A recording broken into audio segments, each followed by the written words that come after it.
Tnat pathai Khubor ke sorkar Meghalaya, Directorate of Information and Public Relations, Ialam Nongthoh Khubor ke Jylla, press conducted tours jngoh Kam Pynroi, hakikat arteri ke distrik ke Meghalaya. Kani ke jngoh Nongthoh Khubor kelas sdang haka country tarik bat kan kut haka live huai tarik Risaw. Nongthoh Khubor kelas sdang bana jngoh nyngkong Kam Pynroi ke sorkar ha East Jaintia Hills bala pdiang burom daga Kong Noviana Passah, District Public Relations Officer, bat uba ES-War, District Public Relations Officer East Jaintia Hills. Ialam Nongthoh Khubor sha arteli ki project ki kynthup ya ka RCC Dam haka wa Umthning jong ka soil and water conservation balate ban penbiang na ka benta ki penthor keba jong ki Shillong ba marjan bat ka we bat ka project kalong ka Mayawaki Afforestation hawa lam hashnong bendi hati ya ka RCC Dam hawa Umthning labai pisah ka National Agricultural Bank and Rural Development NABAD haka jinglut ka ba arphaulak tengka Uba FCM Young Divisional Soil and Water Conservation Officer East Jaintia Hills District ula batai sani halor ka ni ka project. Katbay ka project Mayawaki Afforestation hawa lam hasnong bindi hati la pentrekam ban thung ding ban penne ban penjerngam ya kamariang bat ki saudong saukun jong ka ni ka than. Hakani ka snong lambang ban thung ding san hektar bat shi hektar in thung lai po hajar tli ki thning ding. Ha bindi hati in thung lai hektar bat halelat ar hektar. Ialam snong bat ki paj ba hakini ki jaka kila dap da ka jingkemen ban yo yakini ki arteli ki project kila ya thu Nongthoh Khubor.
Nyngkong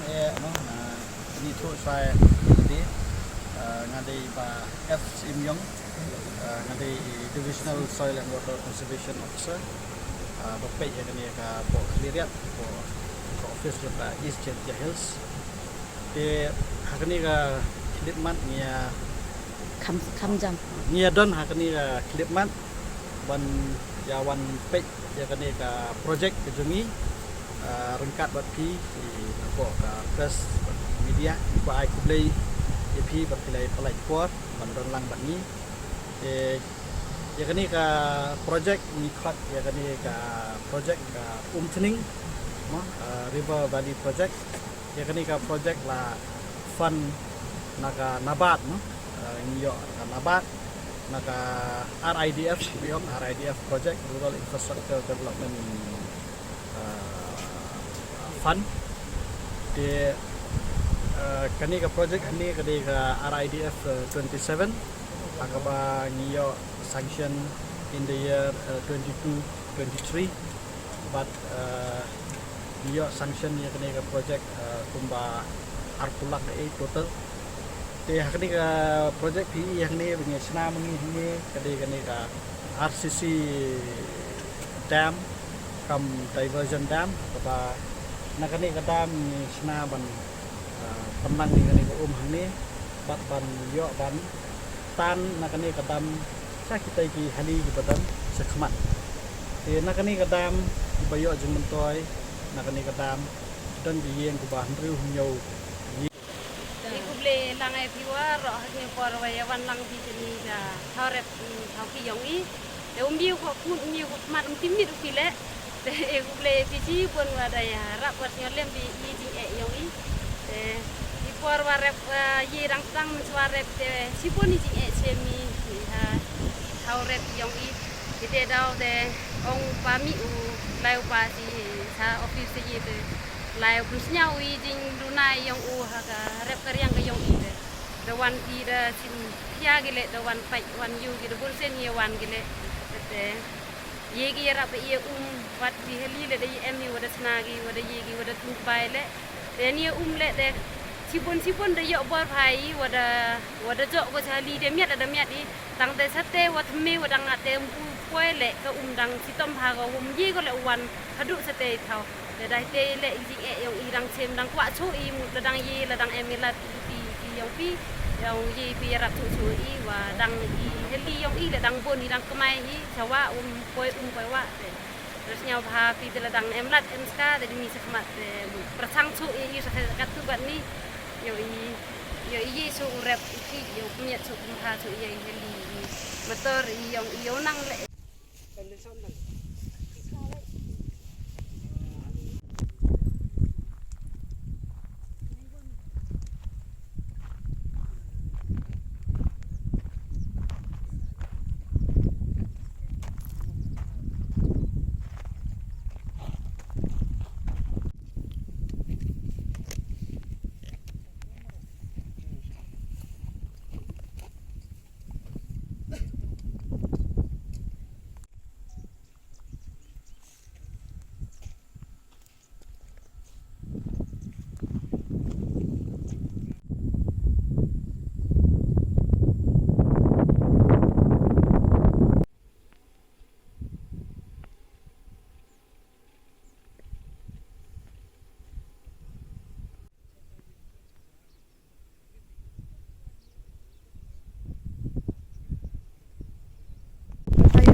method of afforestation upetit try la dia nga pertoj atau resident lalu and create okam ke senior assistant soil and water conservation officer ini East Jaintia Hills division Directorate mo takam de avelang ni heni khubla yo phi ki media ki press ki bada yo one kamni yo pat ye ki projects yang ki wa even though man ki contribution ki wa henry man ki little bit of contribution towards the community and the local people ma te ikubla yo sketri le the way one lang ni yo one ubatai chi yo phi wa ga kaman yarap ko kaman man ko kani ka Mayawaki Afforestation te khajak chapang kani ka Mayawaki let's say phi why the name Mayawaki Afforestation ma kate ka Mayawaki Afforestation it was first discovered by a Japanese botanist ma upurtut yang to Akira Mayawaki, hence the name Mayawaki. The aim of this project is to create dense forest ma to transform the urban landscapes kama ongi ma it's not the main focus yang kim to he ki thau ku the forest chwa henry chegi thau ku the man degraded ma ki wada selen ki wa klom tap de the main objective also approach yang kaniga afforestation to mitigate ko lani yarap ko ya kini ki adverse effects ke the urbanization dan ni kam hai ni ha East Jaintia Hills tip the effects yang kini ki abandoned mines ma the man not ki degraded land they were ye kini ki dense forest kini ki Mayawaki method of afforestation ye revive biangka kani ka land ni reclaim biangka kani ka soil mo ko da man depleted ko da disrupt ya ka ecosystem la yang ihi wara ko wi that's why the name Mayawaki because it's dense and also dense forest mud kani man ko kam ka traditional normal afforestation where have a spacing between two saplings mo kani it's very little spacing to no spacing at all hapdang yongki saplings knangwa yok smart higi grow le kini saplings in a very short period of time maybe to 4 to 5 years. That is the aim and that is the vision of this project. Mo there say wile kayi ka kini species ki wada thungi hini to wa the main aim also hapo yung ko project mo objective to wa uthungi de ki local species but wile thungi de ki local but to uda tiknai to wa they will give a positive outcome, positive result, and also ye bet you aim hai ni thao. More the survival rate will be 80 to 100% if they are local, because ye give adapt ye kanika local environment ko em hub pdiang ki. Besides the native species also, ki species ki wada thungi hai ni elaborate au khajik ki pertujang ki species to u kam ki ding do ki dingan ki ding blay mo hai ni tada ibu I hai ni do dagi scientific name nga omba dagi local name sang ki rhododendron mau la tu thin, and then ki champa ki puma ki tele incorporate hi the he 80 to 90% the le bet I dagi local species hendrai try ile ule khajak dekini ki species ki wana po dakhar mo around 10% kite to ki silver oak u sishu u gamari mahogany kite to ki species ki with the incorporate I ni the so far kani ka project